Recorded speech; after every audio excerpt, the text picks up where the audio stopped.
Helaman 1 through 6. The book of Helaman is the record of Helaman and his sons. Confused about which Helaman we're talking about? Let's do a quick family tree. Alma the elder was a wicked priest in King Noah's court before he was converted and became high priest of the church. His record is found in the book of Mosiah. Alma the elder's son, Alma the younger, was a spiritual nuisance who tried to tear down the church until he was miraculously converted and later became high priest. His record is found in the book of Alma. Alma the younger son, Helaman, was righteous all of his days. He became high priest and then led the 2,000 stripling warriors into battle. His record is also found in the book of Alma. Helaman's son, Helaman, is the one who wrote what is called the book of Helaman, along with his sons, Nephi and Lehi. Helaman chapters 1 through 6 teach an important lesson about the ripple effect our choices have. After the great wars were over, Captain Moroni handed over control of the army to his son Moronihah. Helaman handed responsibility as high priest to his brother Shiblon, who then passed it on to Helaman's son Helaman, and Pahoran maintained his position as chief judge. Later, when Pahoran died, 3 of his sons, Pahoran, Pechumeni, and Paankai, all wanted to be the next chief judge. The Nephites voted, and Pahoran was elected to the position. His brother Pechumeni supported him, but his other brother, Paankai, was jealous and started a rebellion to take over the government.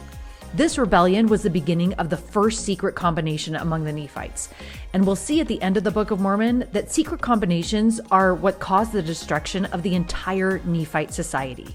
Paankai's decisions had a hugely negative ripple effect. When Paankai's rebellion and evil plans were discovered, he was caught, tried for his crimes, and executed. Unfortunately, his secret combination continued seeking power, and, angry over Paankai's death, one of their men named Kishkumen killed Pahoran. Pechumeni was then made chief judge. Now, all of this political dissension and confusion within the government had led the capital city of Zarahemla to not be properly protected from attacks. So when the Lamanite army came into Zarahemla, they were able to take over and kill Chief Judge Pechumeni. The Lamanite army continued north to try to take over the city of Bountiful. As the Lamanites traveled toward Bountiful, they found themselves surrounded by the Nephite army, who drove the Lamanites out of the land and retook Zarahemla. Once peace had been established, the Nephites had the problem of having no chief judge. So Helaman, the son of Helaman who had led the 2,000 stripling warriors, was elected. Meanwhile, the secret combination started by Paankai was being led by Kishkumen, the same guy who had killed Pahoran. Another member of their secret combination named Gadianton convinced Kishkumen and the others that if they made him chief judge, he would give them power in the government. Kishkumen went by night into Zarahemla to kill Helaman, so Gadianton could take over. However, one of Helaman's most amazing servants, who was out by night as well, had spied on Kishkumen's secret combination. When he saw Kishkumen, he was able to pretend to be part of his secret group, thus learning Kishkumen's plans to kill Helaman. The servant was able to overpower and kill Kishkumen, saving Helaman's life. This nameless servant's decisions had a powerful ripple effect for good. Unfortunately, the death of Kishkumen did not put an end to the secret combination he led. When Kishkumen didn't return, the rest of his group, led by Gadianton, fled into the wilderness. The Nephites enjoyed peace and suffered contention over the next few years. During the times they were righteous, the church grew in astonishing ways. However, sometimes the people were so contentious that they fought each other in wars. It was during a time of general peace that Helaman died and his son Nephi became chief judge. During Nephi's reign as chief judge, there was a civil war among the Nephites. The rebellious Nephites were beaten in this war, but they dissented over to the Lamanites. The angry Nephite dissenters eventually convinced the Lamanites to go to war with the Nephites, a war which resulted in death and great destruction. Their poor choices rippled out and affected entire nations for bad. The Lamanites came with such great numbers against the Nephites that they beat them and took possession of all of their lands up to the land of Bountiful. The Nephites were able to maintain the land from west to east from Bountiful and above, but they had lost all their land to the south. Captain Moroni's son Moronihah and Helaman's sons Lehi and Nephi began preaching among the Nephites and convinced them that their wickedness was the reason the Lamanites had been able to take over the land. The Nephites began to repent, and Moronihah, when he saw that the people were humble enough before the Lord, led them to battle against the Lamanites, regaining half of the ground the Lamanites had taken. Seeing that the Nephites' spiritual needs were greater than their political needs, Nephi gave up his wealth and power as chief judge to focus on preaching the gospel full time with his brother Lehi. Nephi and Lehi began their missionary work by preaching throughout the Nephite cities. They then went south to the land of Zarahemla, which had been overtaken by Lamanites. Nephi and Lehi taught the Lamanites and Nephite dissenters with the power of God and baptized 8,000 Lamanites in Zarahemla and convinced many of the dissenters of the errors of their ways. These guys were miraculously amazing missionaries. After so much success, they went further south to the Lamanite land of Nephi. Unfortunately, the people there were not nearly as receptive as the Lamanites further north.